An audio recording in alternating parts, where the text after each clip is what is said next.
말씀입니다. 하느님 감사합니다. 그리스도님 찬미와 영광 받으소서. 그리스도님 찬미와 영광 받으소서. 주님이 말씀하신다. 회개하여라. 하늘나라가 가까이 왔다.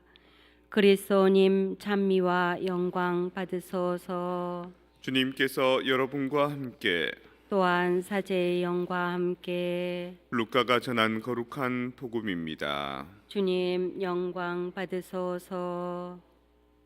바로 그때에 어떤 사람들이 와서 빌라도가 갈릴레아 사람들을 죽여 그들이 바치려던 제물을 피로 물들게 한 일을 예수님께 알렸다. 그러자 예수님께서 그들에게 이르셨다. 너희는 그 갈릴레아 사람들이 그러한 변을 당하였다고 해서 다른 모든 갈릴레아 사람보다 더 큰 죄인이라고 생각하느냐? 아니다. 내가 너희에게 말한다. 너희도 회개하지 않으면 모두 그처럼 멸망할 것이다. 또 실로암에 있던 탑이 무너지면서 깔려 죽은 그 18사람, 너희는 그들이 예루살렘에 사는 다른 모든 사람보다 더 큰 잘못을 하였다고 생각하느냐? 아니다. 내가 너희에게 말한다. 너희도 회개하지 않으면 모두 그렇게 멸망할 것이다. 예수님께서 이러한 비유를 말씀하셨다. 어떤 사람이 자기 포도밭에 무화과 나무 한 그루를 심어 놓았다.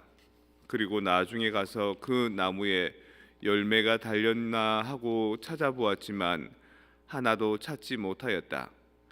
그래서 포도 지배인에게 일렀다. 보게, 내가 3년째 와서 이 무화과 나무에 열매가 달렸나 하고 찾아보지만 하나도 찾지 못하네. 그러니 이것을 잘라버리게. 땅만 버릴 이유가 없지 않는가? 그러자 포도 재배인이 그에게 대답하였다.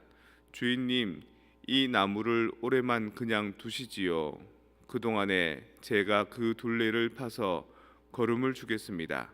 그러면 내년에는 열매를 맺겠지요. 그러지 않으면 잘라버리십시오. 주님의 말씀입니다. 그리스도님 찬미합니다. 평화를 빕니다. 평화를 빕니다. 한국의 영암에 가면 무화과가 특산물입니다. 무화과 중에서도 초록 무화과라는 그 열매가 있는데 당도도 되게 높고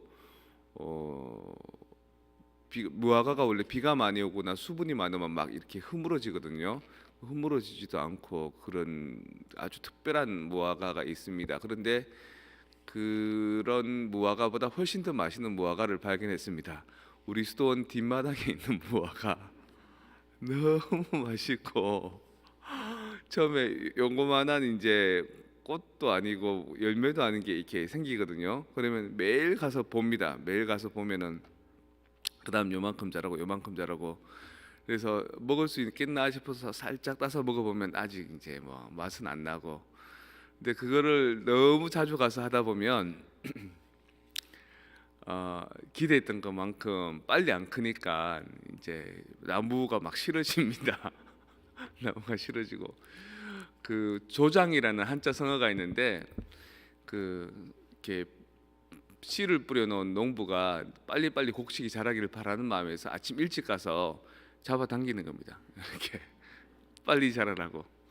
그러면 그 다음 날 가보면 그게 뿌리가 당기니까 시들시들 다 이렇게 죽어버리죠, 그죠? 그래서 어리석다. 다 자랄 때가 있는데 무화과도 아무리 나무가 아름드리로 크고 좋아도 열매 낼 때가 있는데 그때를 우리는 못 기다리는 것 같습니다. 내가 무화과 열매를 맺어야 되는 다른 사람들을 못 기다리기도 하지만 나 자신이 또 그때를 잘 못 기다립니다. 그래서 나 스스로가 좀 변하고 싶은데 이 사순시기를 통해서 이게 성화되고 싶은데 그게 잘 안 되는 느낌들 안달들이 지금쯤 날 때가 됐습니다. 모세가 이제 이스라엘 백성을 구해라라고 불타는 떨기나무에서 하느님을 통해 부르심을 받지 않습니까? 근데 모세가 자꾸 질문을 합니다. 당신을 누구라고 얘기할까요? 나를 보내는 당신을 누구라고 얘기할까요? 제가 무엇인데 이런 일을 할 수 있을까요? 또 저는 말을 잘 못해서 뭐 이런 자꾸 변명을 합니다. 근데 그게는 모세가 그 사명을 이해를 못해서가 아니라 부담스럽다는 겁니다. 왜 부담스럽냐? 첫째는 회개하고 올바른 삶을 살라고 사람들에게 얘기하면 듣는 사람들이 좋아할까요? 싫어합니다. 나 충분히 잘 살고 있는데, 나는 나의 정당성이 있는데 나보고 바뀌라 그러니까 싫은 겁니다. 애들이 잔소리 싫어하는 것처럼. 두 번째는 자기 자신도 그렇게 잘 못 산다는 생각이 많이 들거든요. 내가 뭔데 과연 저 사람들한테 하느님 나라의 그 어떤 기쁜 소식을, 또 회개해야 되는 삶을 살아라라고 할 수 있을까? 나는 과연 잘 살고 있는가? 이런 자괴감이 드는 거죠.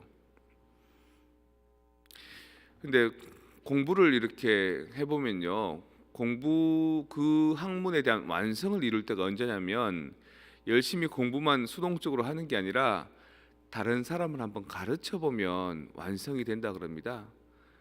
가르치는 사람은 배우는 사람의 3배를 알아야 된다, 이런 말이 있거든요. 그래서 가르치다 보면 내가 수동적으로 배우는 입장에 있는 그 태도하고는 다른 시각이 생기고 그 학문이 가져다 주는 그 핵심이 새롭게 되새겨지기도 합니다.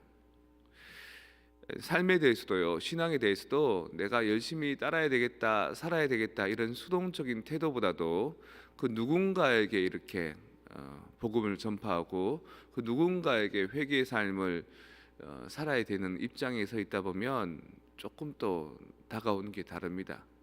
여러분들도 여러분 자신만을 위한 신앙이 아니라 여러분 자녀들을 위해서나 주변 사람들을 위해서 권면할 때 또 다른 입장이 되는 것처럼, 마하트마 간디라고 인도의 성인이 있죠. 성현 중에 한 명입니다. 근데 그 간디가 노년에 어떤 모자가 찾아왔다 그럽니다. 꼬맹이 애 하나하고 엄마하고 찾아와서 하는 말이, 간디 선생님 우리 애 이 좀 보십시오. 그래 애 해봐 그러니까 이가 다 썩은 겁니다. 얘는 사탕을 너무 좋아해서 맨날 사탕을 달고 사는데 내가 아무리 먹지 마라 그래도 애가 끊질 않습니다. 근데 당신은 마하트마니까, 거룩한 영혼이시니까 당신이 한마디 하시면 얘는 사탕을 끊을 것 같습니다. 간디가 이렇게 보더니만 다음 주에 다시 오세요 그러더라는 거예요. 다음 주에 다시 왔는데 그때 간디가 애한테 얘야 이제 사탕 그만 먹지, 그러니까 애가 간디 선생님이 말을 하시니까 그때부터 사탕을 딱 끊었답니다. 제자들이 여기 보고 있다가, 아니 지난주에 왔을 때 사탕 먹지 마라 그러지 왜 한 주나 더 미루어서 얘기합니까? 그러니까 지난주까지는 나도 사탕을 먹었거든. 그 사람들에게 회개해라, 착하게 살아라, 바르게 살아라라고 힘 있는 말을 하고 싶으면 나 스스로가 그렇게 되어야 된다는 겁니다. 내 먼저. 그래서 모세가 왜 하느님께서 사명을 내리셨을 때 당신의 이름이 무엇입니까? 과연 나한테 그런 힘이 있습니까? 나는 말주민이 없습니다 라고 했던 거는 내가 그렇게 못 살고 있다는 자각이 먼저 들었던 거죠. 우리 구원의 회개는 나 자신만을 위한 구원이 아니라 모든 사람들에게 이렇게 메시지가 되어야 되고 도움이 되어야 되고 나로 인해서 세상이 선한 영향력을 주어야 하는데, 그 길이 무엇이냐? 내가 먼저 사탕 끊는 거, 내가 먼저 험한 말 하지 않는 거, 내가 먼저 내가 뱉은 말을 실천하는 것, 거기에서부터 시작하는 겁니다. 나로부터의 개혁이 진정한 개혁인 거죠. 그래서 내가 변하지 않으면, 내가 성화되지 않으면 이 세상 바뀌지 않는다. 텔레비전에 나오는 정치인들 아우 저 나쁜 놈들 뭐 욕하지 않습니까? 여러분들은 과연 어떻게 살고 있습니까? 그 사람한테 욕할 자격이 있습니까? 나 자신은 어떻게 살고 있는지, 나 자신은 어떻게 변해야 되는지를 주목하고 그걸 통해서 다른 사람에게 100마디 웅변보다 더 힘있는 그런 모범을 통한 나 자신으로부터 시작되는 이 세상의 빛과 소금의 역할을 한번 살아보지 않겠습니까? 하느님께서는 우리 자신의 변화를 통해서, 우리 자신의 성화를 통해서 우리 가정과 이웃과 교회와 모든 주변 사회 공동체의 변화를 하기 위해 우리를 당신의 도구로 택하신 것 같습니다.